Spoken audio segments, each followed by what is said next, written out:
بسم اللہ الرحمن الرحیم۔ سنہرے نقوش، کفر و سرکشی کی سزا۔ بلعام بن باعور بنی اسرائیل کے پرانے لوگوں میں سے تھا۔ وہ مستجاب الدعوات تھا، وہ اللہ تعالیٰ کا اسم اعظم جانتا تھا۔ اس کی رہائش ان لوگوں کے درمیان تھی جو زمین کو ظلم سے بھرتے اور فساد برپا کرتے تھے۔ حضرت ابن عباس رضی اللہ عنہما سے مروی ہے کہ جب موسیٰ علیہ السلام اور آپ کے ساتھیوں نے کنعانی ظالموں اور سرکشوں سے مقابلہ کیا تو بلعام بن باعور کے چچا زاد بھائی اس کی خدمت میں حاضر ہوئے۔ موسیٰ علیہ السلام اور آپ کی قوم کی قوت کا حوالہ دیا اور خبردار کیا کہ اگر موسیٰ علیہ السلام کا یہ لشکر ہماری سرزمین میں داخل ہو گیا تو تباہی مچ جائے گی۔ بلعام بن باعور نے ان سے کہا، اگر میں اللہ تعالیٰ سے یہ دعا کروں کہ وہ موسیٰ علیہ السلام اور ان کے لشکر کو پھیر دے تو میری دنیا اور آخرت دونوں کا ستیہ ناس ہو جائے گا۔ لیکن اس کے چچا زاد برابر زبردستی کرتے رہے، حتیٰ کہ بلعام بن باعور نے موسیٰ علیہ السلام اور ان کے لشکر کے لیے بد دعا کی، مگر اللہ تعالیٰ نے خود اس کو اس کی بد دعا کا نشانہ بنا دیا اور وہ اپنے اعلیٰ مرتبے سے گر گیا۔ امام سدی کہتے ہیں، جب 40 سال کا وقفہ گزر گیا تو اللہ تعالیٰ نے یوشع ابن نون علیہ السلام کو نبی بنا کر بنی اسرائیل کی طرف مبعوث فرمایا۔ یوشع ابن نون علیہ السلام نے بنی اسرائیل کو آگاہ کیا کہ میں اللہ کا نبی ہوں اور اللہ تعالیٰ نے حکم دیا ہے کہ تم سب مل کر ظلم اور طغیان اور فساد کا بازار گرم کرنے والوں کے خلاف میدان کارزار میں نکلو۔ بنی اسرائیل نے ان کے ہاتھ پر بیعت کر کے ان کی تصدیق کی، لیکن بلعام نے یوشع بن نون علیہ السلام کی دعوت قبول کرنے سے انکار کر دیا۔ وہ ظالموں اور سرکشوں کی صف میں جا ملا اور ان سے کہا، تم لوگ بنی اسرائیل سے نہ ڈرو، کیونکہ جب تم ان کے مقابلے کے لیے میدان جنگ میں نکلو گے تو میں ان کے لیے بد دعا کر دوں گا، جس کے اثر سے وہ سب ہلاک ہو جائیں گے۔ بلعام بن باعور کے پاس دنیاوی جاہ و مال کی کوئی کمی نہیں تھی، اس کے باوجود شیطان اس پر غالب آ گیا، چنانچہ وہ اپنے کفر و سرکشی کے باعث گمراہوں کی فہرست میں شامل ہو گیا۔ اللہ تعالیٰ کا ارشاد ہے، وَاتْلُ عَلَيْهِمْ نَبَأَ الَّذِي آتَيْنَاهُ آيَاتِنَا فَانْسَلَخَ مِنْهَا فَأَتْبَعَهُ الشَّيْطَانُ فَكَانَ مِنَ الْغَاوِينَ وَلَوْ شِئْنَا لَرَفَعْنَاهُ بِهَا وَلَكِنَّهُ أَخْلَدَ إِلَى الْأَرْضِ وَاتَّبَعَ هَوَاهُ فَمَثَلُهُ كَمَثَلِ الْكَلْبِ إِن تَحْمِلْ عَلَيْهِ يَلْهَثْ أَوْ تَتْرُكْهُ يَلْهَثْ ذَلِكَ مَثَلُ الْقَوْمِ الَّذِينَ كَذَّبُوا بِآيَاتِنَا فَقَصُصِ الْقَصَصَ لَعَلَّهُمْ يَتَفَكَّرُونَ۔ اور اے نبی، انہیں اس شخص کی خبر پڑھ کر سنا دو جسے ہم نے اپنی آیتیں دی تھی، مگر وہ ان کی پابندی سے نکل بھاگا تو شیطان اس کے پیچھے لگ گیا، نتیجہ یہ نکلا کہ وہ گمراہوں میں سے ہو گیا۔ اور اگر ہم چاہتے تو ان آیتوں کے ذریعے سے اس کا مرتبہ بلند کر دیتے، لیکن وہ پستی کی طرف جھکا اور خواہش نفس کی پیروی کرنے لگا، چنانچہ اس کی مثال کتے کی سی ہو گئی۔ اسے مشقت میں ڈالو تب بھی ہانپتا ہے اور زبان لٹکائے رکھتا ہے، چھوڑو تب بھی ایسا ہی کرتا ہے۔ یہی مثال ان لوگوں کی ہے جنہوں نے ہماری آیات جھٹلائیں۔ بس اے نبی، آپ یہ حکایت لوگوں کو سنا دیں تاکہ وہ اس پر غور و فکر کریں۔ اللہ تعالیٰ اس کی گھات میں تھا۔ اس کی کل پونجی ایک گائے تھی، اسی پر اس کی زندگی کا دار و مدار تھا۔ لیکن مجبوری بری بلا ہے، اپنا اثر ضرور ظاہر کرتی ہے اور اپنا رنگ دکھلائے بغیر نہیں رہتی۔ اس لیے تو کہتے ہیں مفلسی میں آٹا گیلا۔ اس نے مجبور ہو کر بالآخر اپنی گائے بیچ ڈالی۔ گائے کی قیمت 3500 درہم لگی۔ اس نے یہ رقم لے کر بڑی احتیاط سے ایک تھیلے میں چھپائی اور اپنے گھر روانہ ہو گیا۔ واپسی کے سفر میں اس کے چہرے پر حسرت اور غم کے آثار پھیل گئے۔ وہ رہ رہ کر سوچ رہا تھا کہ قلاشی ہمارے گلے کا ہار ہو گئی ہے، فقر و فاقہ کے دن گزر رہے ہیں، کہیں سے آمدنی کا کوئی امکان نہیں۔ ایسے کڑے وقت میں جب بیوی کو معلوم ہوگا کہ گائے بھی بک گئی ہے تو اس پر کیا بیتے گی، اور میں اس کے حسرت ناک سوالوں کا کیا جواب دوں گا۔ اسی فکر و وحشت میں اس کے ڈولتے ڈگمگاتے قدم آگے بڑھتے رہے۔ بالآخر وہ گھر پہنچ گیا، دروازے پر دستک دی۔ بیوی لپک کر آئی، دروازہ کھولا اور وہ مرجھائے ہوئے دل اور جھکے ہوئے سر کے ساتھ اندر داخل ہوا۔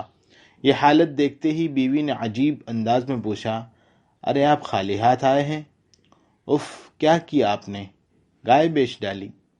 صرف یہی ایک گائے تو ہماری آخری پونجی تھی۔ شوہر نے بیوی کو تسلی دیتے ہوئے کہا، گھبراؤ مت بیگم، اللہ تعالی ہمیں اس کا اچھا بدلہ عنایت کرے گا۔ قادر مطلق کے لیے کوئی بات مشکل نہیں۔ فضا میں شام چھا جانے کو تھی، سورج اپنی شعاعیں سمیٹ رہا تھا، شفق کے سرخ مناظر اس دن کو آخری سلام دے رہے تھے، اور پھر کچھ دیر بعد دیکھتے ہی دیکھتے دن کی روشنی چھپ گئی اور رات اترنے لگی۔ سردی کی لہر اپنے شباب پر تھی۔ ابو حسن اور اس کی بیوی اپنے معمولی سے کمرے میں غمگین بیٹھے تھے۔ گائے بک جانے کے بعد اب وہ اپنی گزر بسر کا کوئی اور ذریعہ ڈھونڈنے کی فکر میں تھے۔ وہ اپنی چھوٹی سی کٹیا آباد رکھنا چاہتے تھے۔ اس دوران ام حسن اپنے لخت جگر کو شیشی کے دودھ کے ذریعے بہلا پھسلا رہی تھی تاکہ بچے کا دودھ چھڑانے میں کامیاب ہو جائے۔ اتنے میں دروازے پر ہلکی سی دستک ہوئی۔ ابو حسن نے دروازہ کھولا۔ سامنے ایک آدمی کھڑا تھا۔ وہ بارش اور سردی کی شدت سے تھر تھر کانپ رہا تھا۔ اس نے نہایت عاجزی سے کہا، میں اجنبی ہوں، سردی کے شدید طوفان میں تمہاری بستی میں پناہ لینے پر مجبور ہو گیا ہوں۔ یہاں میری کسی سے جان پہچان نہیں۔ مجھے حمص جانا ہے لیکن راستے میں مجھے رکنا پڑا۔ ابو حسن نے کہا، ہم آپ کے لیے بھلا کیا مہیا کر سکتے ہیں؟ ہمارا گھر اس قدر تنگ ہے کہ ہمیں مہمانوں کے استقبال کی اجازت نہیں دیتا۔ اجنبی بولا، صرف سردی سے بچنے کا بندوبست کر دو، میرے لیے اتنا ہی کافی ہے۔ بس رات گزارنے کی اجازت دے دو، مجھے اور کسی چیز کی حاجت نہیں۔ میں تم پر کسی خرچ کا بوجھ نہیں ڈالوں گا۔ ابو حسن نے اسے بتایا، ہمارے پاس صرف یہی ایک ننھا سا کمرہ ہے، اس میں میرے ساتھ میری بیوی اور ہمارا چھوٹا سا بچہ سو رہا ہے، اس لیے ہم آپ سے معذرت چاہتے ہیں۔ افسوس ہم آپ کی خدمت نہیں کر سکتے۔ اجنبی نے کہا، میں کمرے کے ایک کنارے سو رہوں گا، تم دوسری جانب سو جانا۔ تم میرے اور اپنے درمیان کوئی پردہ ڈال لو، اللہ تعالیٰ تمہیں اجر دے گا۔ یہ عاجزانہ باتیں سن کر ام حسن کا دل پسیج گیا۔ اس نے شوہر سے کہا، اے ابو حسن، اللہ تعالیٰ ہماری مدد کرے گا۔ ممکن ہے اس اجنبی مہمان کے ساتھ حسن سلوک کے بدلے میں اللہ تعالیٰ ہماری مصیبتوں کا پہاڑ ٹال دے۔ پھر دونوں میاں بیوی نے اجنبی مہمان کا پرتپاک استقبال کیا۔ جو کچھ اوڑھنا بچھونا میسر تھا مہمان کو فراہم کر دیا۔ خود بستر پر لیٹ رہے۔ چند ہی لمحے گزرے تھے کہ ابو حسن اور اس کی بیوی دونوں ایسی غفلت اور غلبے کی نیند سوئے کہ خراٹے لینے لگے۔ اس کی وجہ یہ تھی کہ دونوں میاں بیوی دن بھر کے زبردست محنت و مشقت کے باعث بہت تھکے ہوئے تھے۔ ادھر اجنبی گھر والوں کو بغور تاڑ رہا تھا۔ جب اسے یقین ہو گیا کہ دونوں میاں بیوی دنیا و مافیہا سے بے خبر ہو کر گہری نیند میں غرق ہو چکے ہیں اور ان کے پہلو میں ان کا دودھ پیتا بچہ بھی مزے سے سو رہا ہے، تو وہ نہایت آہستگی سے اٹھا اور دبے پاؤں چلتا ہوا بچے کی جگہ تلاش کرنے لگا۔ پھر جلدی بچے کو اٹھایا اور کمرے سے باہر آنگن میں ڈال آیا۔ پھر جلدی سے اپنے بستر پر آ کر اس طرح لیٹ گیا جیسے گہری نیند سو رہا ہو۔ باہر کھلی فضا میں بچے کو سخت سردی لگی تو وہ رونے اور چلانے لگا۔ بچے کے رونے کی آواز سن کر ماں فوراً جاگ اٹھی۔ بچے کو ڈھونڈا لیکن بچہ بستر پر موجود نہ تھا۔ اس نے شوہر کو جگایا اور کہا، شاید ہمارا بیٹا کھسکتے کھسکتے آنگن میں چلا گیا ہے، آئیے جلدی اٹھیے، اسے اٹھا کر بستر پر لے آئیں ورنہ اسے ٹھنڈک لگ جائے گی۔ دونوں میاں بیوی لپک کر بستر سے اٹھے اور بچے کو لینے آنگن میں گئے۔ ماں نے بیٹے کو دیکھتے ہی چھاتی سے چمٹا لیا اور کہنے لگی، میرے پیارے، میرے لختے جگر، میرے بچے، اس کڑاکے کی سردی میں تو بستر سے یہاں کیوں آ نکلا؟ ابھی دونوں میاں بیوی اپنے لختے جگر کو لے کر کمرے کی طرف بڑھ ہی رہے تھے کہ یکایک اس کی چھت دھڑام سے گر پڑی اور پھر پورا گھر منہدم ہو گیا۔ میاں بیوی سکتے کے عالم میں جہاں تھے وہیں کھڑے کے کھڑے رہ گئے۔ پڑوسیوں نے چھت گرنے کا شور سنا تو فوراً مدد کے لیے آ پہنچے۔ ابو حسن نے بلند آہنگی سے کہا، لوگو، ہمارے گھر میں ایک مہمان ہے، اسے بچانا ہمارا فرض ہے۔ پھر ابو حسن اور چند پڑوسی مکان کا ملبہ اٹھا اٹھا کر ابو حسن کی چارپائی تک پہنچے۔ وہاں مہمان کی لاش ملبے کے نیچے دبی پڑی تھی۔ اس کے ہاتھ میں نقدی کی وہ تھیلی موجود تھی جس میں ابو حسن نے گائے کے عوض ملنے والی رقم چھپا رکھی تھی۔ اجنبی ابو حسن کے تکیے کے نیچے سے یہ تھیلی اٹھا کر رفو چکر ہونے والا تھا کہ ملبے کے نیچے دب گیا۔ دراصل اس چور نے ابو حسن کو بازار میں گائے بیچ کر اس کی قیمت تھیلے میں رکھتے ہوئے دیکھ لیا تھا اور طے کر لیا تھا کہ کسی نہ کسی طرح وہ تھیلا لے کر رہے گا۔ چنانچہ اس نے یہ مال اچکنے کی منصوبہ بندی کی اور ابو حسن کے پیچھے پیچھے چل پڑا۔ جب اس نے ابو حسن کو گھر میں داخل ہوتے دیکھا تو کچھ دیر بعد وہ دروازے پر آیا، دستک دی اور بہانہ بنانے لگا۔ اسے گھر والوں کی جانب سے رات گزارنے کی اجازت مل گئی۔ پھر اس نے ابو حسن اور اس کی بیوی کے سو جانے پر ان کی توجہ بچے کی طرف پھیری۔ بچے کو بستر سے اٹھا کر باہر صحن میں ڈال دیا اور اسے روتا ہوا چھوڑ دیا تاکہ میاں بیوی بے قرار ہو کر بچے کو لینے کے لیے کمرے سے نکل جائیں اور اسی دوران وہ تھیلے پر ہاتھ صاف کر لے۔ اس چور نے ابو حسن کو تھیلا تکیے کے نیچے رکھتے ہوئے دیکھ لیا تھا۔ وہ اس غریب کی رقم اچکنے کی فکر میں تھا، جبکہ اللہ تعالیٰ اس کی گھات میں تھا اور اس احسان فراموش کی تدبیر کے پیچھے پیچھے اللہ تعالیٰ کی تدبیر بھی چل رہی تھی۔ چنانچہ اللہ تعالیٰ نے اس مجرم کو جلد ہی اس کے عبرتناک انجام تک پہنچا دیا اور وہ ملبے کے ڈھیر میں دب کر ہمیشہ کی نیند سو گیا، جبکہ بچے کے ساتھ ساتھ اس کے غریب والدین کو اللہ نے اس برے انجام سے بچا لیا۔ انسان یقیناً غافل ہو سکتا ہے، لیکن اللہ تعالیٰ ہرگز غافل نہیں ہو سکتا، جو ہمیں ہر دم دیکھ رہا ہے۔ لوگوں پر جب اصل بھید کھلا اور وہ اس احسان فراموش مجرم کے کرتوت سے باخبر ہوئے تو کہنے لگے، گناہ اپنا تاوان لیے بغیر نہیں رہتا۔ جب یہ چور چوری کر کے بھاگنے والا تھا تو اس سمیع و بصیر پروردگار کی نگران نگاہیں اسے دیکھ رہی تھی، جسے نیند آتی ہے نہ اونگ۔ اس نے ذرا بھی دیر نہیں لگائی اور اس بدمعاش کو فوراً کیفر کردار تک پہنچا دیا۔ دشمن اگر قوی است، نگہبان قوی تر است۔ مٹ گئے مٹ جائیں گے اعدا تیرے۔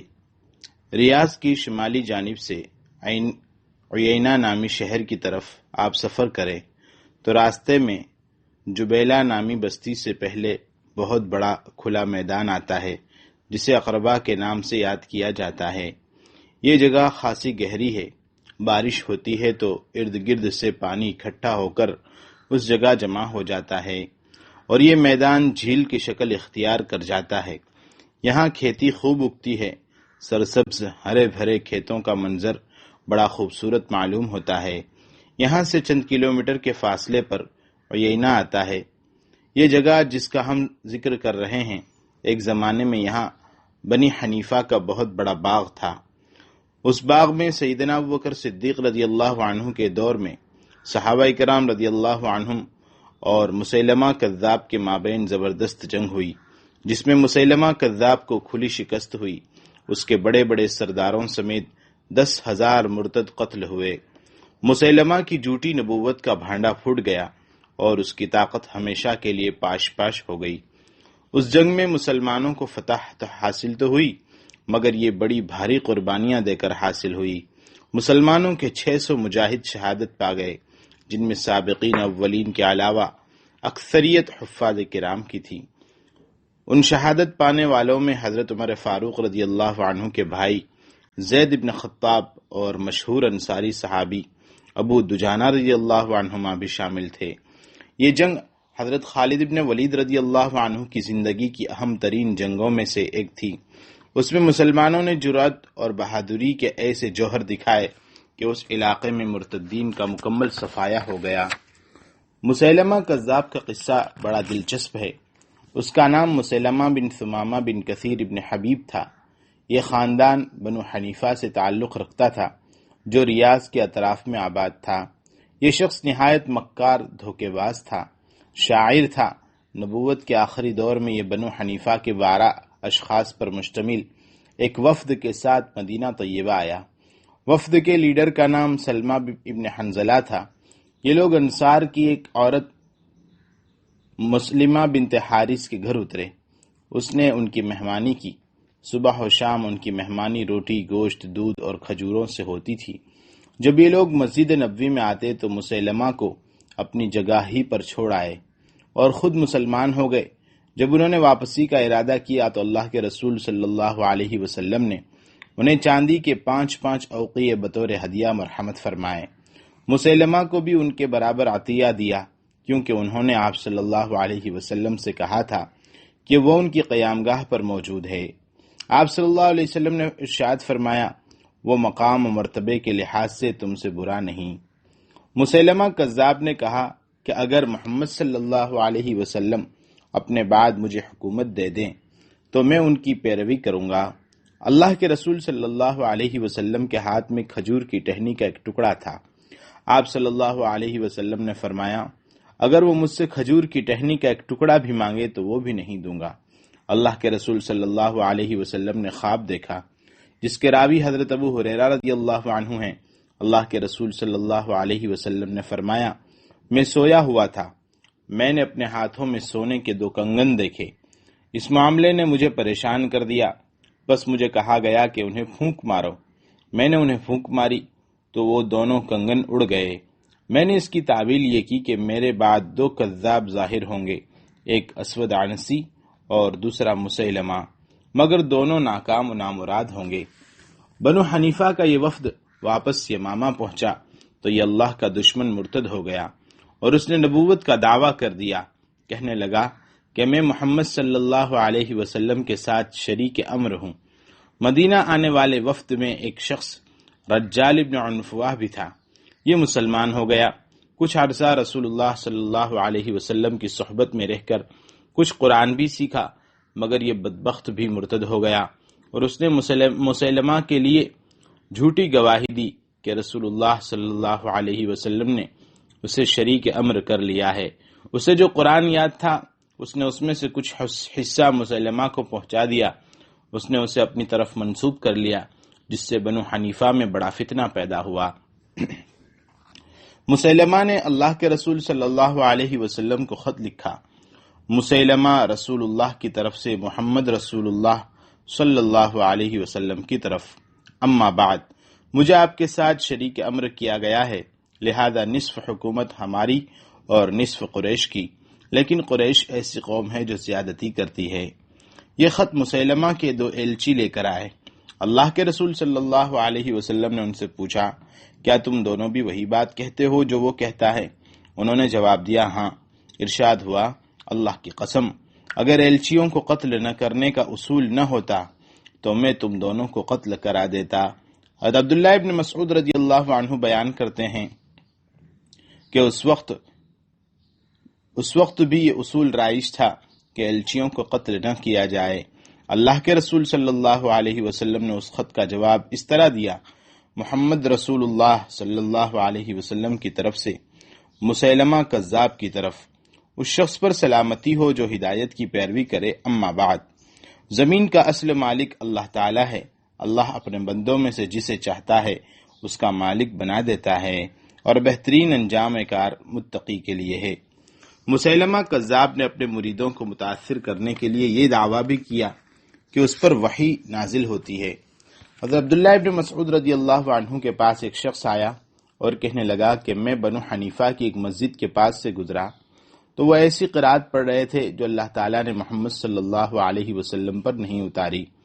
قرآن پاک کے بے شمار اعجازات میں ایک معجزہ یہ بھی ہے کہ اس کا چیلنج ہے کہ ساری دنیا کے جن و انس مل کر بھی قرآن جیسی ایک صورت نہیں بنا سکتے۔ قرآن کے مقابلے میں جو بکواس مسیلمہ نے بیان کی، ذرا ان کی ایک جھلک دیکھیے۔ غالباً یہ سورہ عادیات کے مقابلے میں بنائی گئی تھی، اور قسم ہے اچھی طرح پیسنے والیوں کی اور آٹا گوندنے والیوں کی اور روٹی پکانے والیوں کی اور ثرید بنانے والیوں کی اور لقمے لینے والیوں کی۔ ذرا ان الفاظ پر غور کریں، کیا ان کا کوئی معنی اور مفہوم ہے؟ یہی وجہ ہے کہ اس کی بکواس کو ذرا بھی سمجھ رکھنے والے افراد نے قبول نہیں کیا۔ حضرت عمرو بن عاص رضی اللہ عنہ اپنے دور کے نہایت ذہین اور فتین آدمی تھے۔ اسلام لانے سے پہلے زمانہ جاہلیت میں مسیلمہ کے پاس گئے۔ اس نے ان سے پوچھا کہ اس وقت تمہارے ساتھی پر کیا کلام اترا ہے؟ عمرو بن عاص رضی اللہ عنہ نے جواب دیا، ایک مختصر مگر نہایت بلیغ صورت ان پر نازل ہوئی ہے۔ اس نے کہا، ذرا سناؤ، وہ کیا ہے؟ تو انہوں نے سورہ عصر سنا دی۔ مسیلمہ نے کچھ دیر سوچا، پھر اپنا سر اٹھایا اور کہنے لگا، مجھ پر بھی اس جیسی ایک صورت نازل ہوئی ہے۔ عمرو نے پوچھا، وہ کیا ہے؟ تو مسیلمہ نے کہا، یا وبرو انما انت اذنانی وصدر وسائرک حفر نقر۔ اے وبر، تیرے صرف 2 کان اور سینہ ہے، اور باقی تو مٹی اور لاغری ہے۔ وبر نیولے اور خرگوش سے ملتا جلتا ایک جانور ہے جو لبنان میں زیادہ ہوتا ہے۔ اب مسیلمہ نے داد طلب نگاہوں سے عمرو بن عاص رضی اللہ عنہ کی طرف دیکھا اور پوچھا، ہاں عمرو، تمہارا کیا خیال ہے؟ عمرو نے کہا، واللہ انک لتعلم انی اعلم انک تکذب۔ اللہ کی قسم، تمہیں معلوم ہے کہ میں اچھی طرح جانتا ہوں کہ تم جھوٹ بول رہے ہو۔ حضرت ابوبکر صدیق رضی اللہ عنہ کے پاس ایک وفد بنی حنیفہ کا آیا۔ حضرت ابوبکر صدیق رضی اللہ عنہ کی زبردستی پر انہوں نے مسیلمہ کا یہ کلام سنایا، اے مینڈکی جو 2 مینڈکوں کی بیٹی ہے، تمہارے لیے پانی صاف ہے اور تو پانی کو گدلا نہیں کرتی اور نہ پینے والے کو منع کرتی ہے، تیرا سر پانی میں اور دم کیچڑ میں ہوتی ہے۔ اس قسم کی بے معنی اور فضول گفتگو کو کون سی عقل ہے جو قبول کرے؟ مگر شیاطین ان چیزوں کو اتنا مزین کر کے پیش کرتے ہیں کہ بعض سمجھدار لوگ بھی راہ راست سے بھٹک جاتے ہیں۔ اس لیے اللہ تعالیٰ نے ہمیں ہر نماز کی ہر رکعت میں سورہ فاتحہ پڑھنے کا حکم دیا ہے، جو ہمیں یہ دائمی دعا سکھاتی ہے، اہدنا الصراط المستقیم، اے اللہ ہمیں سیدھی راہ دکھا۔ مسیلمہ نے اللہ کے رسول صلی اللہ علیہ وسلم کی نقالی کرنے کی پوری کوشش کی۔ اسے کسی نے بتایا کہ اللہ کے رسول صلی اللہ علیہ وسلم نے کسی کنویں میں اپنا لعاب مبارک ڈالا تو اس کا پانی بڑھ گیا۔ اس نے بھی ایک کنویں میں تھوکا تو اس کا پانی بالکل خشک ہو گیا۔ ایک اور کنویں میں تھوکا تو اس کا پانی کڑوا ہو گیا۔ اس نے وضو کیا اور وضو کے بچے ہوئے پانی سے کھجور کے ایک درخت کو سیراب کیا تو وہ خشک ہو گیا۔ اس کے پاس بچے لائے گئے کہ ان کے سر پر ہاتھ پھیرو۔ اس نے ہاتھ پھیرا تو وہ گنجے ہو گئے اور بعض کی زبان ہکلانے لگی۔ ایک ایسا شخص لایا گیا جس کی آنکھوں میں تکلیف تھی۔ اس نے اس کی آنکھوں پر ہاتھ پھیرا تو وہ اندھا ہو گیا۔ بعض اوقات علاقائی تعصب انسان کو اندھا کر دیتا ہے، جس کی وجہ سے وہ حق سے محروم ہو جاتا ہے۔ مثلا سیف ابن عمرو یمامہ آیا۔ اس نے پوچھا کہ مسیلمہ کہاں ہیں؟ لوگوں نے کہا کہ خاموش ہو جاؤ اور رسول اللہ کہو۔ اس نے کہا، جب تک میں اسے دیکھ نہ لوں رسول اللہ نہیں کہوں گا۔ جب اس نے مسیلمہ کو دیکھا تو کہا، کیا تم مسیلمہ ہو؟ اس نے کہا، ہاں۔ اس نے پوچھا کہ تمہارے پاس کون آتا ہے؟ وہ بولا، میرے پاس رحمان آتا ہے۔ اس نے پوچھا، وہ نور میں آتا ہے یا ظلمت میں؟ اس نے جواب دیا، ظلمت میں۔ اس نے فوراً کہا، میں گواہی دیتا ہوں کہ تو کذاب ہے اور محمد صلی اللہ علیہ وسلم صادق ہیں، لیکن ربیعہ کا کذاب ہمارے لیے مضر کے صادق سے زیادہ پسندیدہ ہے۔ اور یہ بدو مسیلمہ کا پیروکار بن گیا اور اسی کے ساتھ اقربا کے روز قتل ہو گیا۔ مسیلمہ کذاب عورتوں کا رسیہ تھا۔ اس کے دور میں سجاح نامی ایک عورت نے نبیہ ہونے کا دعویٰ کر دیا۔ یہ عرب کے عیسائیوں میں سے تھی۔ اس کی قوم اس کی فرمانبردار ہو گئی۔ ان لوگوں نے یمامہ کا رخ کیا تاکہ مسیلمہ کذاب سے نبوت چھین لیں۔ مسیلمہ نے اسے امان کا پیغام بھیجا اور پیشکش کی کہ اگر تو واپس چلی جائے تو قریش کی نصف زمین تمہیں دینے کی ضمانت دیتا ہوں۔ آپس میں خط و کتابت ہوئی۔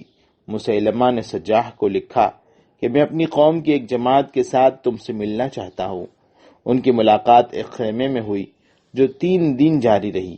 خلوت کی اس ملاقات کا نتیجہ دونوں کی شادی کی صورت میں نکلا۔ 3 دن کے بعد سجاح اپنی قوم کے پاس گئی۔ قوم نے سوال کیا، کیا تمہیں حق مہر دیا گیا؟ اس نے کہا، مجھے تو کوئی مہر نہیں ملا۔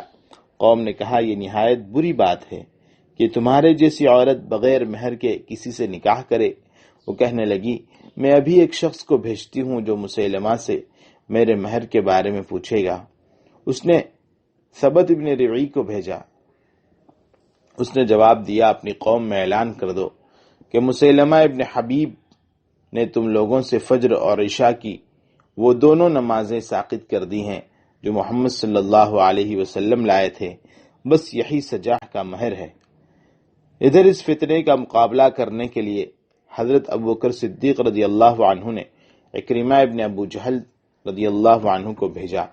دشمن کی کثیر تعداد کے پیش نظر انہیں ہدایت کی گئی کہ لڑائی میں جلدی نہ کریں، بلکہ خالد ابن ولید اور شرحبیل ابن حسنہ کا انتظار کریں، مگر جذبہ جہاد سے لبریز عکرمہ ابن ابو جہل نے حملہ کرنے میں جلد بازی سے کام لیا۔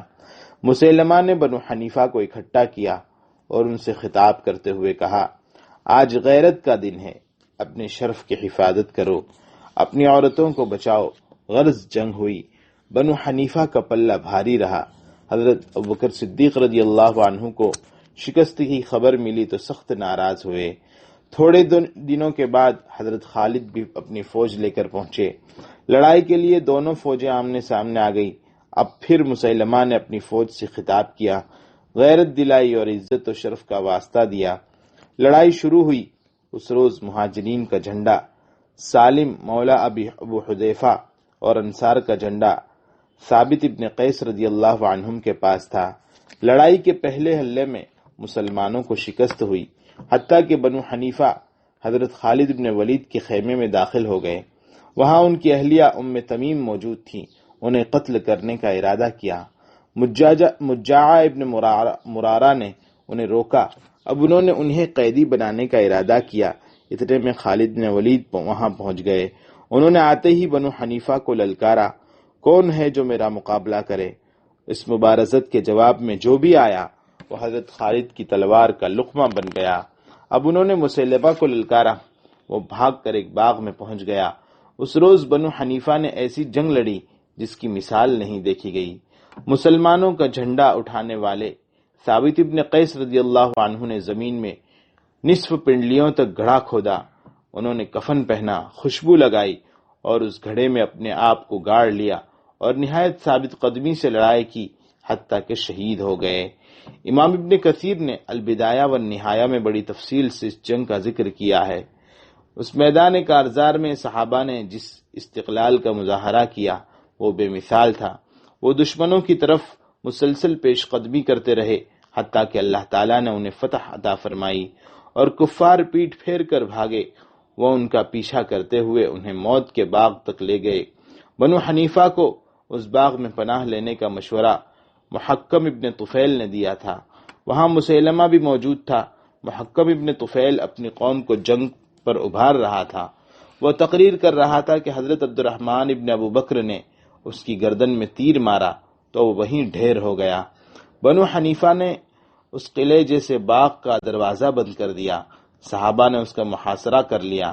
باغ میں داخل ہونے کا کوئی راستہ نہ تھا، دروازے بند تھے۔ حضرت انس ابن مالک رضی اللہ عنہ کے بھائی برا ابن مالک رضی اللہ عنہ نے کہا، مجھے چمڑے میں لپیٹ کر نیزوں سے اوپر اٹھاؤ اور دیوار کے اوپر لے جا کر اندر پھینک دو۔ چنانچہ مسلمانوں نے اسی طرح انہیں باغ کے اندر پہنچا دیا۔ انہوں نے دروازے پر معمور فوجیوں سے لڑائی کر کے قلعے کا دروازہ کھول دیا۔ مسلمان قلعے کے اندر داخل ہو گئے۔ امام ابن کثیر رحمۃ اللہ علیہ کے قول کے مطابق مسیلمہ کی فوج 1,00,000 تھی۔ مسلمانوں کی تعداد صرف 10,000 تھی۔ ان میں حضرت امیر حمزہ رضی اللہ عنہ کا قاتل وحشی بھی شامل تھا۔ اس نے سوچا آج موقع ہے کہ میں اپنے گناہ کا کفارہ ادا کروں۔ اس نے مسیلمہ کا نشانہ لیا اور اپنے نیزے سے حملہ کر دیا۔ مسیلمہ شدید زخمی ہو گیا اور زور سے دھاڑا۔ حضرت ابو دجانہ رضی اللہ عنہ اس کے سر پر پہنچ گئے۔ انہوں نے پوری قوت سے اس کے سر پر تلوار ماری اور اس کے 2 ٹکڑے کر دیے۔ اس وقت اس کی عمر 120 سال تھی۔ جنگ میں مسیلمہ کا وزیر اور کمانڈر رجال ابن عنفوہ بھی واصل جہنم ہو گیا۔ بنو حنیفہ کے ایک سردار مجاعہ ابن مرارہ کی حکمت عملی سے بہت سے لوگ قتل ہونے سے بچ گئے۔ انہوں نے حضرت خالد ابن ولید سے صلح کی درخواست کی جو قبول کر لی گئی۔ انہیں دعوت اسلام دی گئی تو وہ سب کے سب مسلمان ہو گئے اور حق کی طرف رجوع کر لیا۔ حضرت خالد ابن ولید رضی اللہ عنہ نے جن عورتوں کو قید کر لیا تھا ان میں بعض کو ان کے اہل خانہ کی طرف واپس بھیج دیا اور بقیہ کو حضرت ابوبکر صدیق رضی اللہ عنہ کی خدمت میں روانہ کر دیا۔ حضرت علی بن ابو طالب رضی اللہ عنہ نے ان میں سے ایک لڑکی کو لونڈی بنایا، وہی آپ کے بیٹے محمد کی ماں ہے، جسے تاریخ محمد ابن الحنفیہ کے نام سے یاد کرتی ہے۔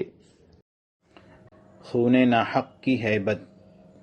سعید ابن جبیر رحمۃ اللہ علیہ حجاج ابن یوسف کے زمانے میں ایک جلیل القدر عالم اور ملت اسلامیہ کے امام تھے۔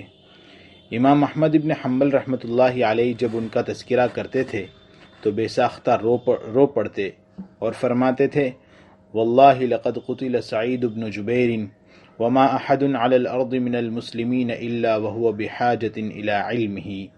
اللہ کی قسم، سعید ابن جبیر اس حال میں قتل کیے گئے کہ روئے زمین کا ہر مسلمان ان کے علم کا محتاج تھا۔ اس جلیل القدر عالم، اللہ کے ولی، محدث عصر، فقیہ امت اور شیخ الاسلام کو قتل کرنے والا حجاج ابن یوسف ہے، جس نے اس حق پرست عالم کا ناحق خون کر ڈالا۔ تفسیر اور حدیث یا فقہ کی کوئی بھی کتاب اٹھائیے، جب آپ کتاب کھولیں گے اور اس کی ورق گردانی شروع کریں گے تو آپ کو جگہ جگہ سعید ابن جبیر کا تذکرہ ملے گا۔ ایسی قیمتی شخصیت کو وقت کے سفاک حاکم نے قتل کر ڈالا۔ سعید ابن جبیر کا جرم کیا تھا؟ کون سی ایسی غلطی تھی جو ان کے خون ناحق کا سبب بن گئی؟ ان سے ایسا کون سا گناہ سرزد ہوا تھا جو وہ زیر شمشیر رکھ لیے گئے؟ سعید ابن جبیر کا جرم صرف اور صرف یہ تھا کہ وہ حق پرست اور بے باک عالم دین تھے۔ انہوں نے حجاج ابن یوسف سے کنارہ کشی اختیار کر لی تھی اور ببانگ دہل کہہ دیا تھا، اخطأت، ظلمت، اسأت و تجاوزت۔ تم نے خطا کی ہے، ظلم کیا ہے، برائی کی ہے اور حد سے آگے بڑھ گئے ہو۔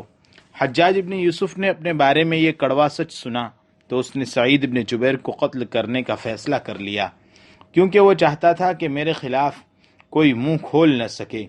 چنانچہ حجاج نے اپنے فوجیوں کو سعید ابن جبیر کو حاضر کرنے کا حکم دیا۔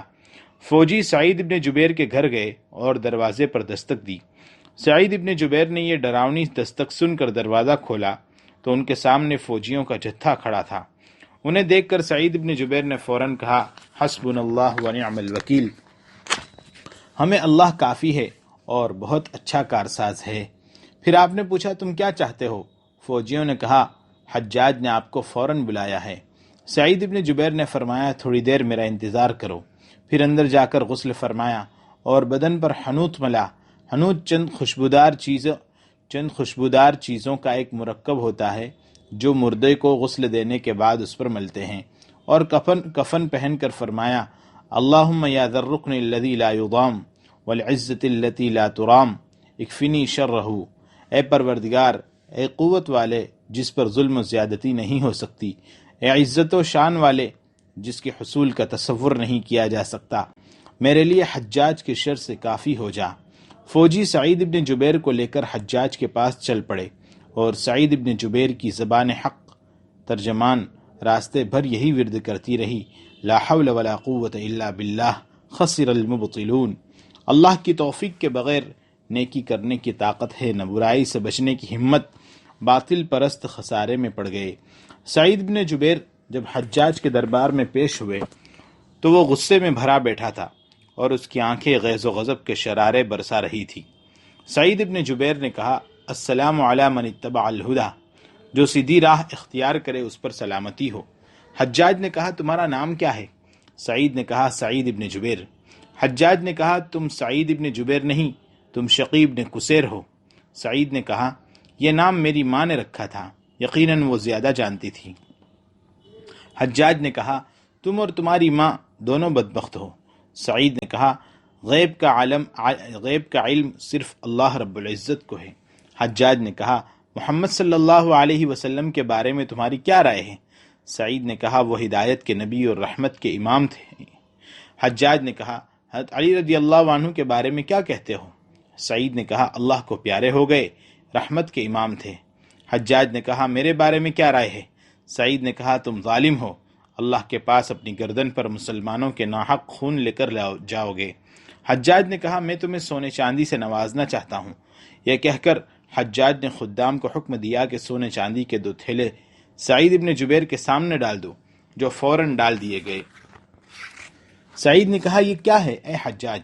اگر تو نے یہ مال و متاع اللہ تعالیٰ کے غیظ و غضب سے بچنے کے لیے اکٹھا کر رکھا ہے تو یہ قابل تعریف ہے۔ اس کے برعکس اگر تو نے اپنے ظلم و تکبر سے فقراء اور مساکین کی دولت ہڑپ کر رکھی ہے تو قسم ہے اس ذات کی جس کے ہاتھ میں میری جان ہے، تجھے اس دن سے ڈرنا چاہیے جس دن ہر دودھ پلانے والی اپنے دودھ پیتے بچے کو بھول جائے گی۔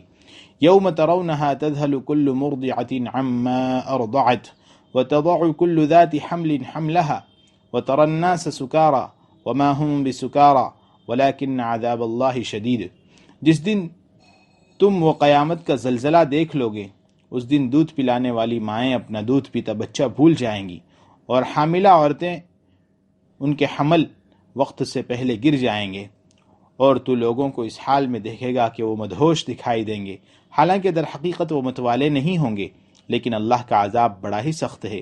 حجاج نے کہا، تم بھی ہماری طرح کیوں نہیں ہنستے؟ سعید نے کہا، جب بھی اس دن کا تصور میرے ذہن میں آتا ہے جس دن قبروں میں جو کچھ ہے نکال دیا جائے گا اور سینوں کی پوشیدہ باتیں ظاہر کر دی جائیں گی تو میری ہنسی غائب ہو جاتی ہے۔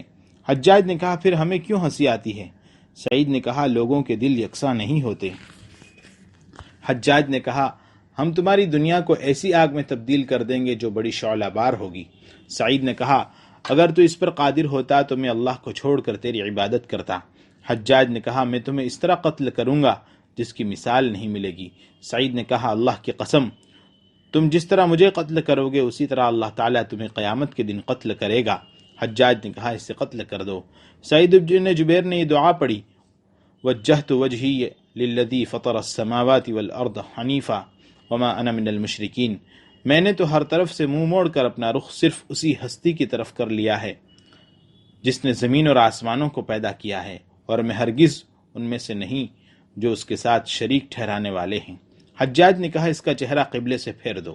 سعید ابن جبیر نے یہ آیت پڑھی، فَأَيْنَمَا تُوَلُّوا فَثَمَّ وَجْهُ اللَّهِ، جس طرف بھی تم رخ کرو گے اسی طرف اللہ تمہارے سامنے ہے۔ حجاج نے کہا، اسے زمین پر ڈال دو۔ سعید ابن جبیر نے مسکراتے ہوئے یہ آیت پڑھی، مِنْهَا خَلَقْنَاكُمْ وَفِيهَا نُعِيدُكُمْ وَمِنْهَا نُخْرِجُكُمْ تَارَةً أُخْرَى، اسی زمین سے ہم نے تمہیں پیدا کیا، اسی میں پھر لوٹائیں گے، اور اسی سے تم سب کو دوبارہ نکالیں گے۔ حجاج نے کہا، ارے تم تو اب ہنس بھی رہے ہو۔ سعید نے کہا، جو لوگ اللہ رب العزت کو اپنا دل دے دیتے ہیں وہ تیغ و تفنگ سے کب ڈرتے ہیں؟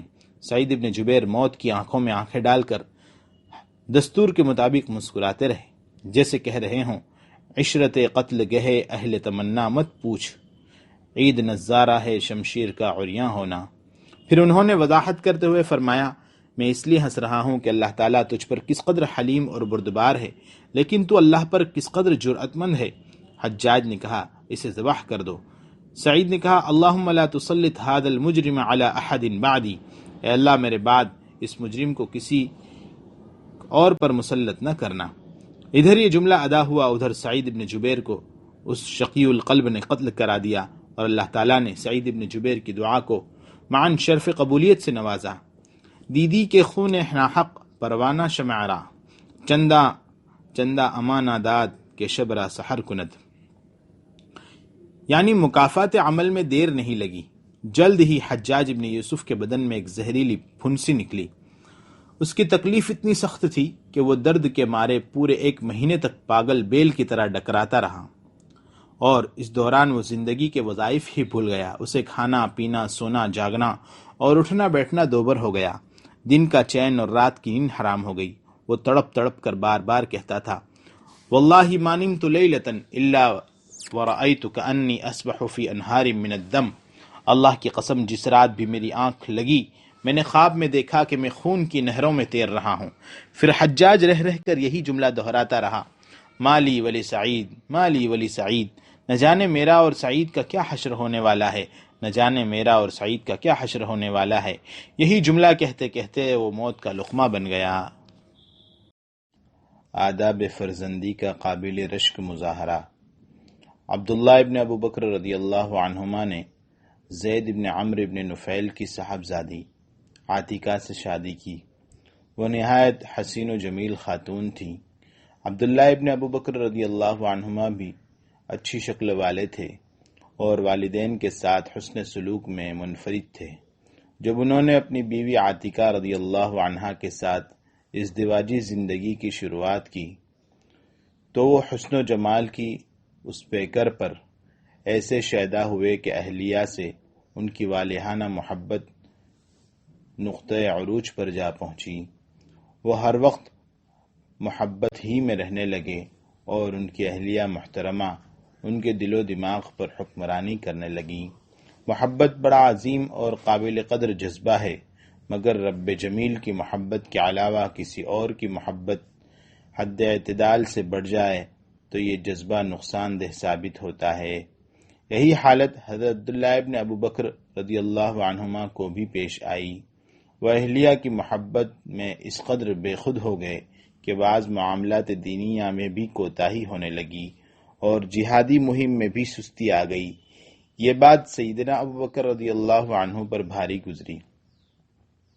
چنانچہ ایک موقع پر حضرت ابو بکر رضی اللہ عنہ نے اپنے بیٹے عبداللہ سے فرمایا، یا بنی ان هذه المرأة قد اذخلت رأيك وغلبت على عقلك فطلقها۔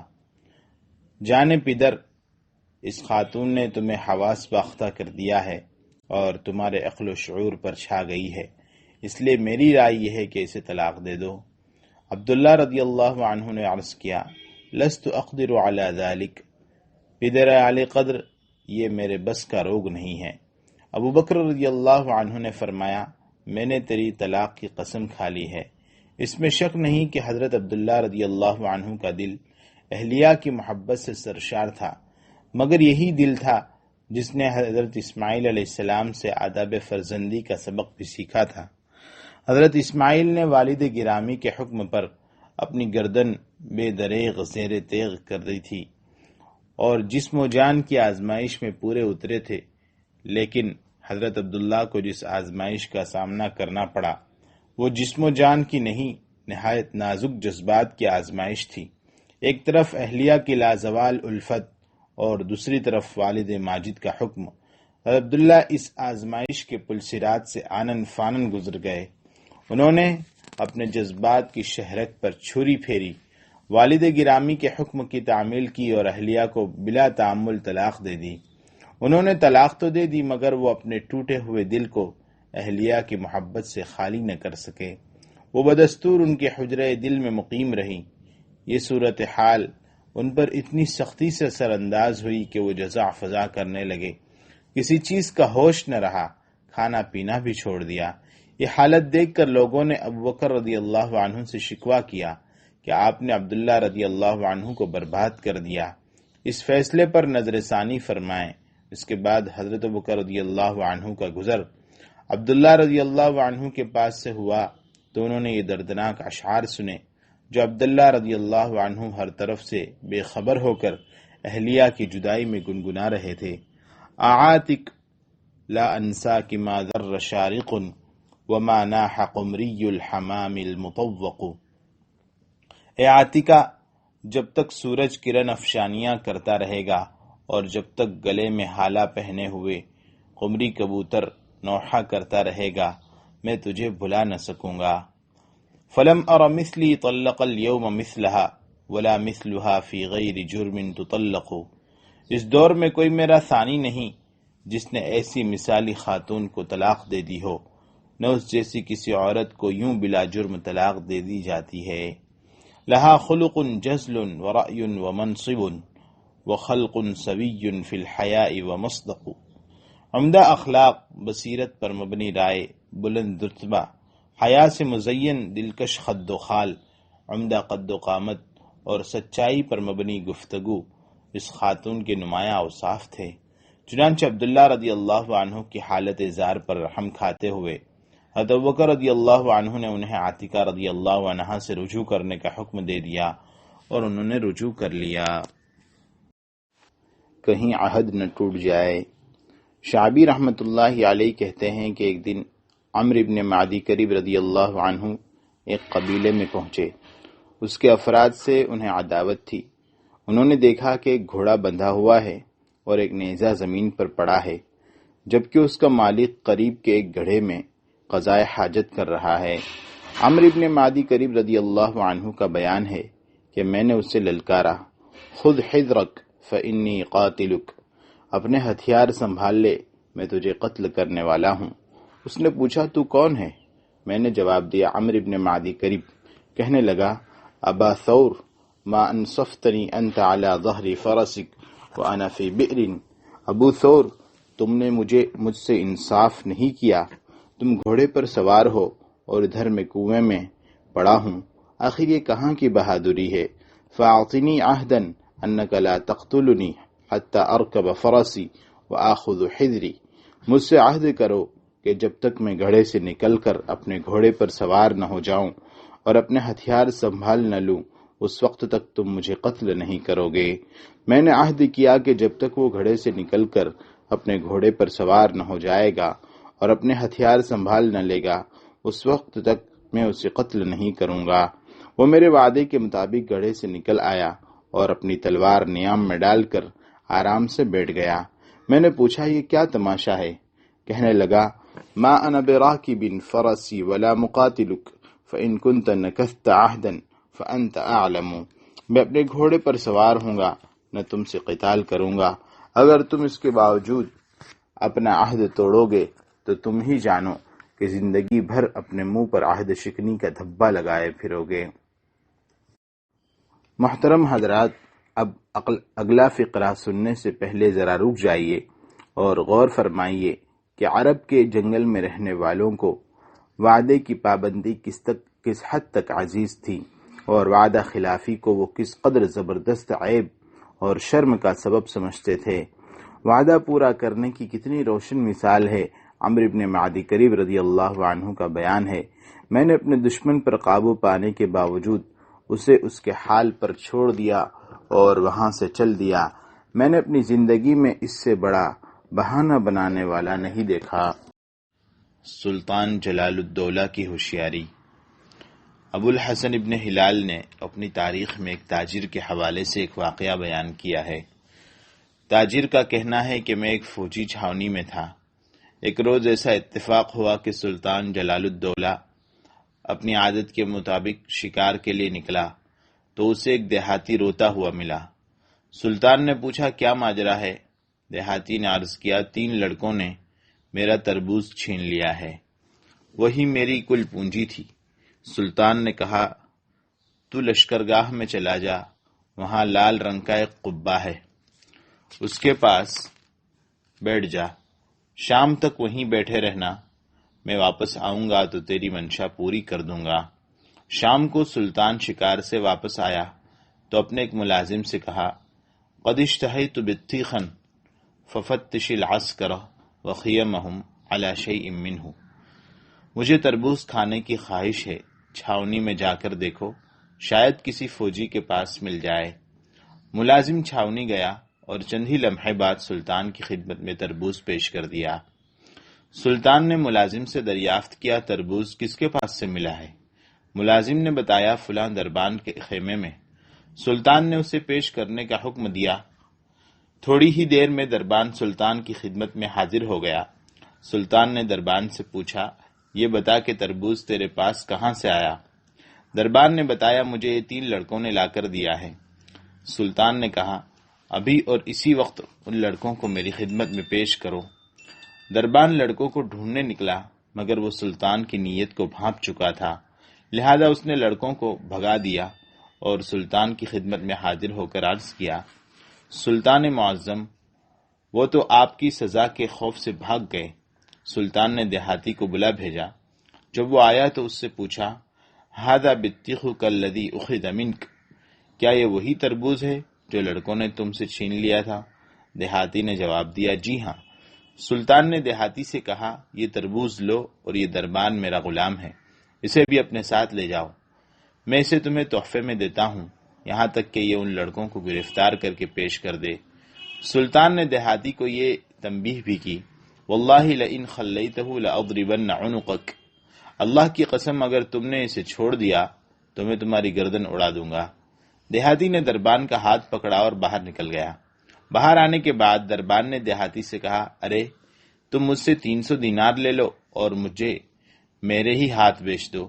دیہاتی نے دربان کی بات سے اتفاق کر لیا، پھر سلطان کی خدمت میں واپس آ گیا اور کہنے لگا، یا سلطان قد بعت المملوک الذی وہبتہ لی ب300 دینار۔ سلطان معظم، آپ نے جو غلام مجھے عنایت فرمایا تھا اسے میں نے 300 دینار میں بیچ ڈالا۔ سلطان جلال الدولہ نے پوچھا، قد رضیت بذلک، کیا تو اس سودے سے راضی ہے؟ دیہاتی نے عرض کیا، جی ہاں۔ سلطان نے کہا، اچھا تو پھر 300 دینار پلے باندھو اور جان بچا کر یہاں سے نکل جاؤ۔ زیادہ درست فیصلہ۔ سیدنا ابو ہریرہ رضی اللہ عنہ بیان کرتے ہیں کہ ایک دن رسول اللہ صلی اللہ علیہ وسلم نے حضرت داؤد اور حضرت سلیمان علیہ السلام کے زمانے کا یہ واقعہ بیان فرمایا کہ 2 عورتیں کہیں جا رہی تھیں، ان کے ہمراہ ان کا ایک ایک بچہ بھی تھا۔ راستے میں بھیڑیے نے ان میں سے ایک کے بچے کو اچک لیا اور بھاگ گیا۔ اب ان کے پاس جو ایک بچہ تھا اس کے بارے میں وہ دونوں جھگڑا کرنے لگی۔ ایک کہتی تھی یہ میرا بچہ ہے، دوسری کہتی تیرا نہیں میرا ہے۔ ان دونوں میں سے کوئی عورت بچے کو چھوڑنے کے لیے تیار نہیں تھی۔ دونوں کا دعویٰ تھا کہ بچہ اسی کا ہے۔ یہ سیدنا داؤد علیہ السلام کا زمانہ تھا۔ لوگ اپنے الجھے ہوئے مسائل سلجھانے کے لیے سیدنا داؤد علیہ السلام کی خدمت میں آتے تھے۔ چنانچہ ان دونوں عورتوں کا مقدمہ بھی سیدنا داؤد علیہ السلام کے روبرو پیش ہوا۔ سیدنا داؤد علیہ السلام نے دونوں کا موقف سنا اور اپنے تئیں جو ممکنہ قیاس آرائیاں کر سکتے تھے کی۔ پھر فیصلہ سنایا کہ یہ بچہ اس عورت کا ہے جو عمر میں زیادہ ہے۔ امام نووی رحمۃ اللہ علیہ اس فیصلے کی وجہ یہ بتاتے ہیں کہ بچہ بڑی عورت ہی کے ہاتھ میں تھا، جبکہ چھوٹی عورت کے پاس کوئی دلیل نہیں تھی۔ فیصلہ صادر ہو چکا تھا۔ دونوں عورتیں سیدنا داؤد علیہ السلام کے دربار سے نکلی۔ ان کا گزر حضرت داؤد علیہ السلام کے صاحبزادے سیدنا سلیمان علیہ السلام کے پاس سے ہوا۔ انہوں نے عورتوں سے پوچھا، میرے والد نے تمہارے بارے میں کیا فیصلہ سنایا ہے؟ عورتوں نے سارا ماجرا سنا دیا۔ انہوں نے کہا، یہ فیصلہ میرے والد نے اپنے اجتہاد سے کیا ہے۔ آؤ میں تم میں دونوں کے درمیان اس سے بہتر فیصلہ کر دیتا ہوں۔ پھر سیدنا سلیمان علیہ السلام نے بچے کو اپنی گود میں لیا اور حکم دیا، ائتونی بالسکین اشق الغلام بینکما، چھری لاؤ، میں اس بچے کے 2 ٹکڑے کر کے تم دونوں کو آدھا آدھا دے دوں۔ یہ سن کر بڑی عورت تو پرسکون رہی، مگر چھوٹی عورت کے پاؤں تلے زمین نکل گئی، کیونکہ بچہ اسی کا تھا۔ وہ حضرت سلیمان علیہ السلام سے کہنے لگی، کیا آپ اس بچے کے 2 ٹکڑے کر دیں گے؟ فرمایا، ہاں، میرے پاس اس کے سوا دوسرا علاج نہیں۔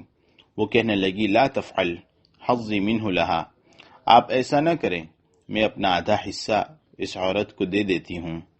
چھوٹی عورت کی یہ بات سن کر سیدنا سلیمان علیہ السلام معاملے کی حقیقت سمجھ گئے اور فیصلہ سنایا کہ یہ بچہ اسی چھوٹی عورت کا ہے، بڑی عورت کا نہیں، اس لیے یہ بچہ چھوٹی عورت کے حوالے کر دیا جائے۔ اس حکم کی تعمیل ہوئی اور بچہ چھوٹی عورت کے حوالے کر دیا گیا۔ عضد الدولہ کی دور اندیشی۔ علامہ ابن جوزی رحمۃ اللہ علیہ لکھتے ہیں کہ مجھے روایت پہنچی کہ ایک تاجر خراسان سے چلا اور بغداد پہنچا۔ وہ حج کے لیے مکہ مکرمہ جانا چاہتا تھا۔ اس نے سفر حج کی تیاری مکمل کر لی تو توشے کے علاوہ اس کے پاس 1000 دینار فالتو بچ گئے۔ اس نے سوچا اگر میں یہ 1000 دینار اپنے پاس رکھوں تو یہ مناسب نہیں، کیونکہ راستے میں کوئی خطرہ بھی پیش آ سکتا ہے۔ پھر اس نے سوچا کہ اگر میں یہ رقم کسی کے پاس امانت رکھوں تو یہ تدبیر بھی خطرے سے خالی نہیں، کہیں وہ میری امانت کا انکار ہی نہ کر دے۔ چنانچہ خراسانی تاجر ایک جنگل میں گیا، وہاں ارنڈ کے ایک درخت کے پاس گڑھا کھودا اور اس میں یہ 1000 دینار چھپا دیے۔ وہ اکیلا تھا، اس لیے اسے اس وقت کوئی نہیں دیکھ رہا تھا۔ پھر وہ حج کے لیے بغداد سے مکہ مکرمہ روانہ ہو گیا۔ حج کے بعد بغداد واپس آیا تو ارنڈ کے درخت کے پاس گیا تاکہ گھڑے سے اپنے 1000 دینار نکال لے، مگر اسے یہ دیکھ کر سخت حیرانی اور پریشانی ہوئی کہ اس کا مال وہاں سے غائب ہے۔ اسے سخت صدمہ پہنچا اور دھاڑے مار مار کر رونے لگا۔ خراسانی تاجر جو اب خراسانی حاجی بن چکا تھا زور زور سے فریاد کر رہا تھا اور مسلسل روئے جا رہا تھا۔ کوئی اس سے رونے کا سبب پوچھتا تو وہ صرف یہ کہہ دیتا تھا کہ زمین نے میرا مال چوری کر لیا ہے۔ لوگ اس کی یہ بات سن کر ہنستے بھی تھے اور افسوس کا اظہار بھی کرتے تھے۔ جب اس کا واویلا حد سے بڑھا تو لوگوں نے اسے مشورہ دیا، لو قصدت الى عضد الدولہ فإن له فتنة، تم عضد الدولہ کی خدمت میں حاضر ہو کر اپنا مقدمہ پیش کرو، شاید کوئی حل نکل آئے، کیونکہ عضد الدولہ بڑا دور اندیش ہے اور ایسے مواقع پر پیچیدہ گتھیاں سلجھانے کی تدبیر نکال لیتا ہے۔ خراسانی تاجر نے کہا، او یعلم الغیب، کیا وہ غیب کا علم رکھتا ہے؟ لوگوں نے کہا، فضول سوال کیوں کرتے ہو؟ اگر تم عضد الدولہ کے روبرو یہ مقدمہ پیش کر دو تو تمہارا حرج ہی کیا ہے؟ ممکن ہے وہ کوئی حل نکال دے۔ چنانچہ لوگوں کے مشورے کے مطابق وہ عضد الدولہ کی خدمت میں پہنچا اور اپنا مقدمہ پیش کیا۔ عضد الدولہ نے اس کا مقدمہ بغور سنا اور کچھ دیر غور و فکر کے بعد شہر کے طبیبوں کو حاضر ہونے کا حکم دیا۔ اطباء حاضر ہو گئے تو اس نے ان سے دریافت کیا، هل داویتم فی هذه السنة احدا بعروق الخروع، کیا اس سال تم میں سے کسی نے ارنڈ کی جڑوں سے کسی کا علاج کیا ہے؟ ایک ڈاکٹر بولا، جی ہاں، میں نے فلاں آدمی کا علاج کیا ہے، وہ آپ کے خاص لوگوں میں سے ہے۔ عضد الدولہ نے حکم دیا، اسے ابھی اور اسی وقت میرے پاس حاضر کیا جائے۔ جب وہ شخص عضد الدولہ کے پاس حاضر ہوا تو اس نے پوچھا، کیا تو نے اس سال ارنڈ کے جڑ سے علاج کرایا ہے؟ اس نے جواب دیا، ہاں۔ عضد الدولہ نے پوچھا، یہ جڑ کون لے کر آیا تھا؟ جواب دیا، میرا فلاں خادم۔ اب خادم کو طلب کیا گیا اور وہ حاضر ہو گیا۔ عضد الدولہ خادم سے مخاطب ہوا، تو ارنڈ کی جڑ کہاں سے لایا تھا؟ خادم نے جواب دیا، فلاں جگہ سے۔ عضد الدولہ نے کہا، اذهب بهذا معك فأره المكان الذي أخذت منه، اس خراسانی کو اپنے ساتھ لے جا اور وہ جگہ دکھا جہاں سے تو نے وہ جڑ نکالی تھی۔ خادم خراسانی تاجر کو اپنے ساتھ لے گیا اور وہ درخت دکھلایا۔ خراسانی نے وہ درخت فوراً پہچان لیا اور کہنے لگا، یہی وہ درخت ہے جہاں میں نے 1000 دینار چھپا رکھے تھے۔ جب یہ دونوں عضد الدولہ کے پاس واپس آئے تو اس نے خادم سے کہا، ہلم بالمال، چلو اس کا مال واپس کرو۔ خادم آگے پیچھے کرنے لگا۔ عضد الدولہ نے مال واپس نہ کرنے کی صورت میں اسے سخت سزا کی دھمکی دی تو وہ تیزی سے اپنے گھر گیا اور 1000 دینار لا کر خراسانی تاجر کے حوالے کر دیے۔ محترم حضرات، اندازہ کیجئے کہ عضد الدولہ کتنا باریک دیکھنے والا اور اس نے کیسی دور اندیشی سے ایک دور پڑے ہوئے مسافر کا مال اچکنے والے کا سراغ لگا لیا۔ دندان شکن جواب۔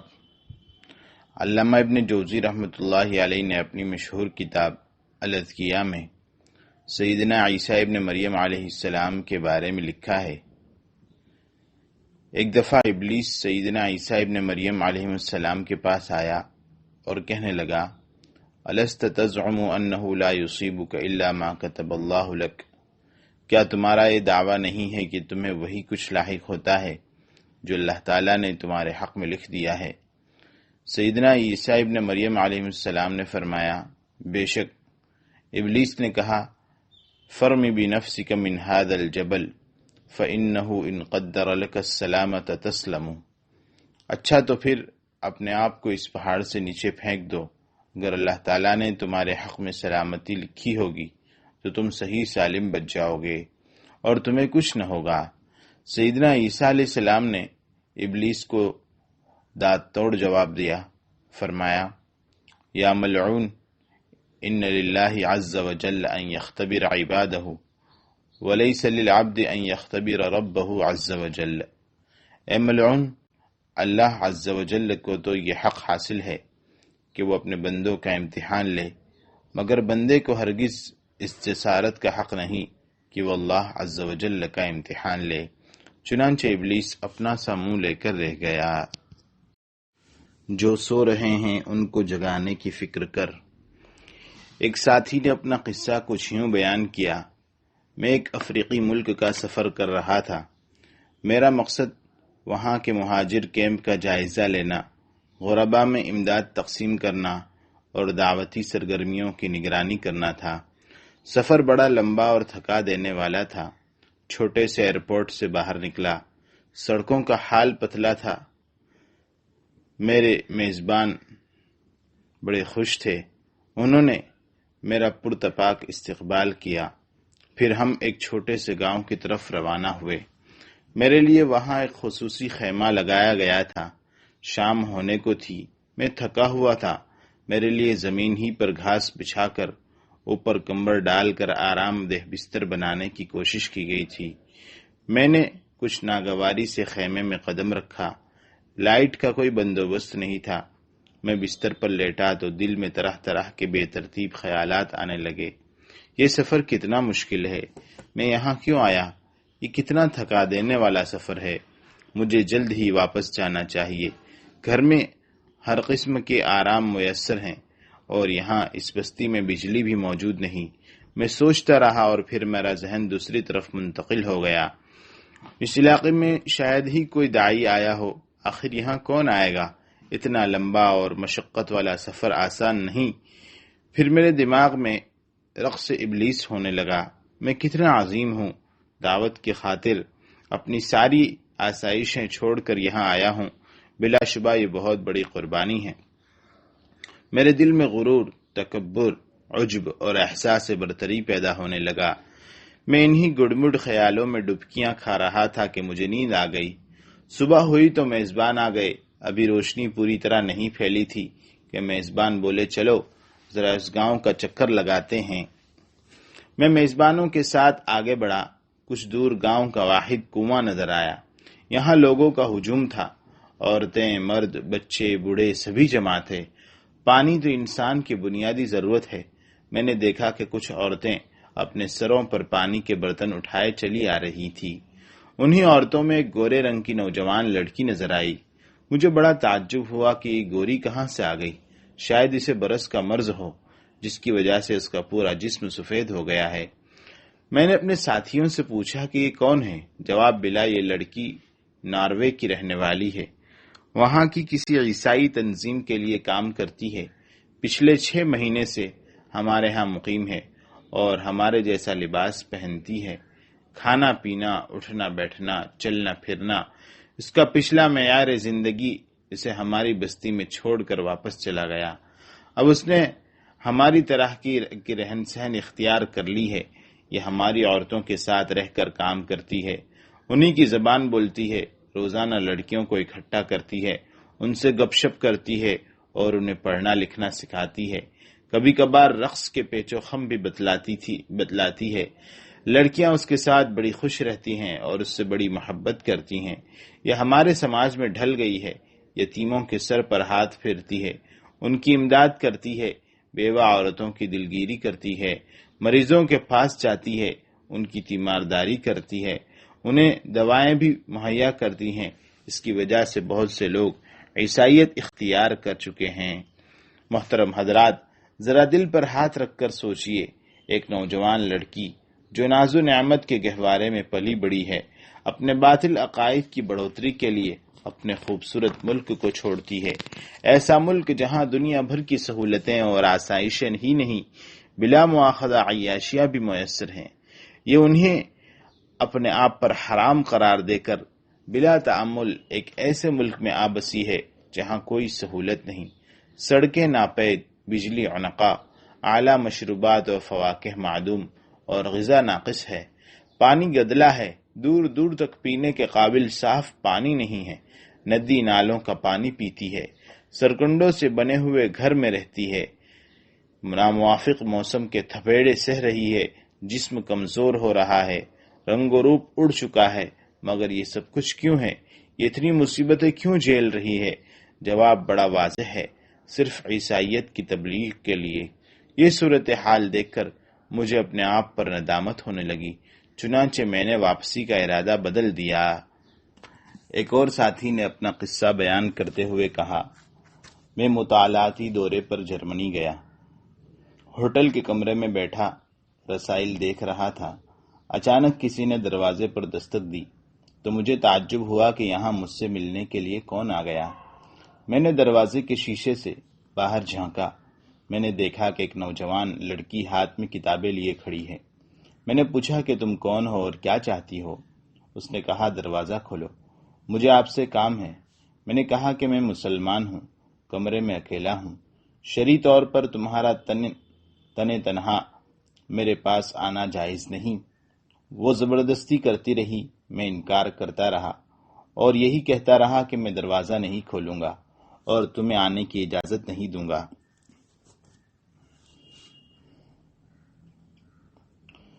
اس نے کہا میرا تعلق عیسائیت کی مشینری ادارے سے ہے، بس یہ کتابیں وصول کر لو، میں چلی جاؤں گی۔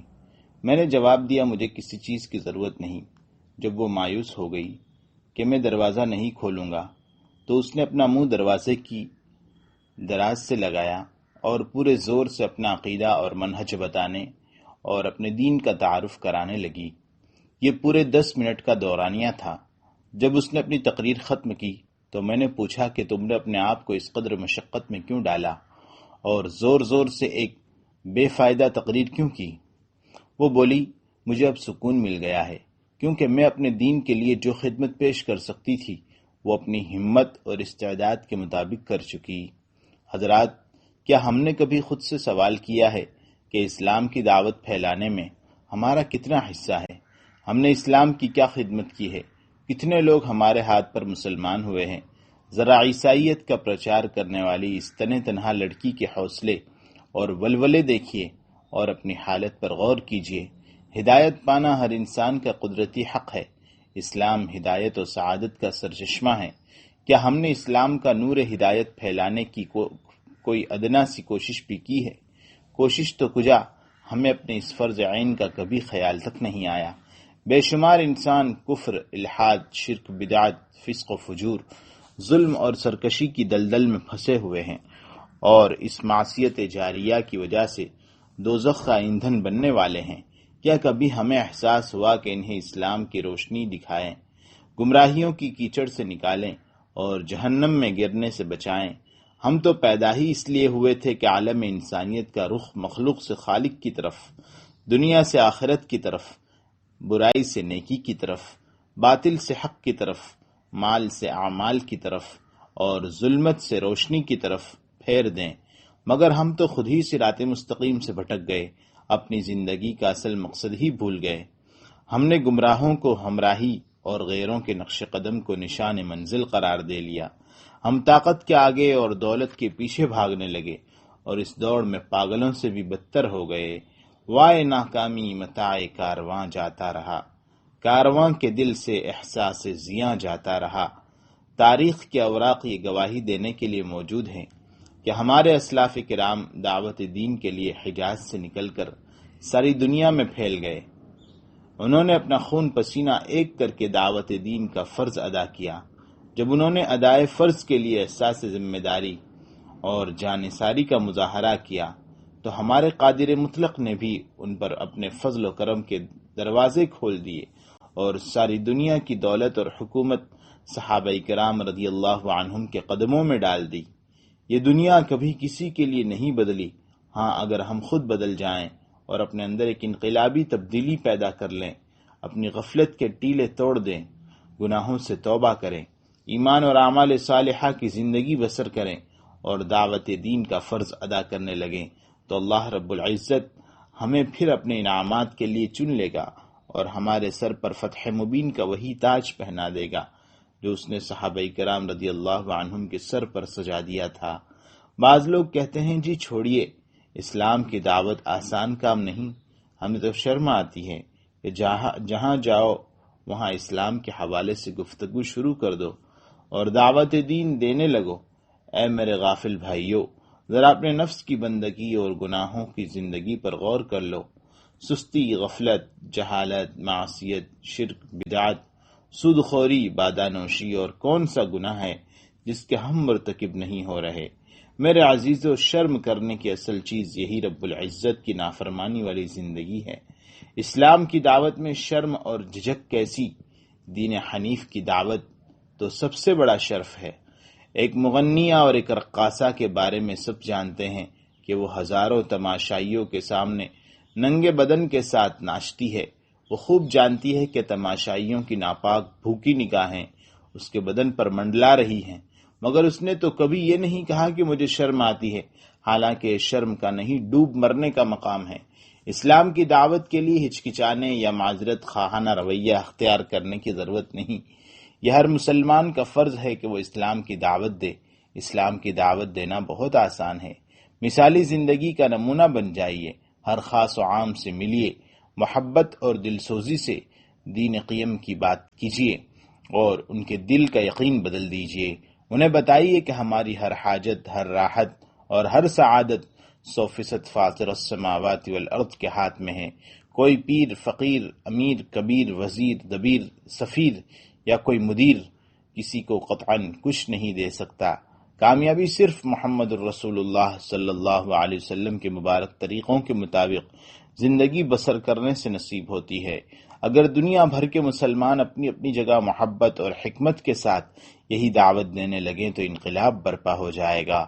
اور آج ہر طرف ہوس، بدامنی، بمباری، غارت گری، وحشت، آفت، ظلمت اور دہشت کی جو آتش نمرود بھڑک رہی ہے، وہ گلزار خلیل علیہ السلام میں تبدیل ہو جائے گی۔ آج بھی ہو جو براہیم سا ایماں پیدا، آگ کر سکتی ہے انداز گلستاں پیدا۔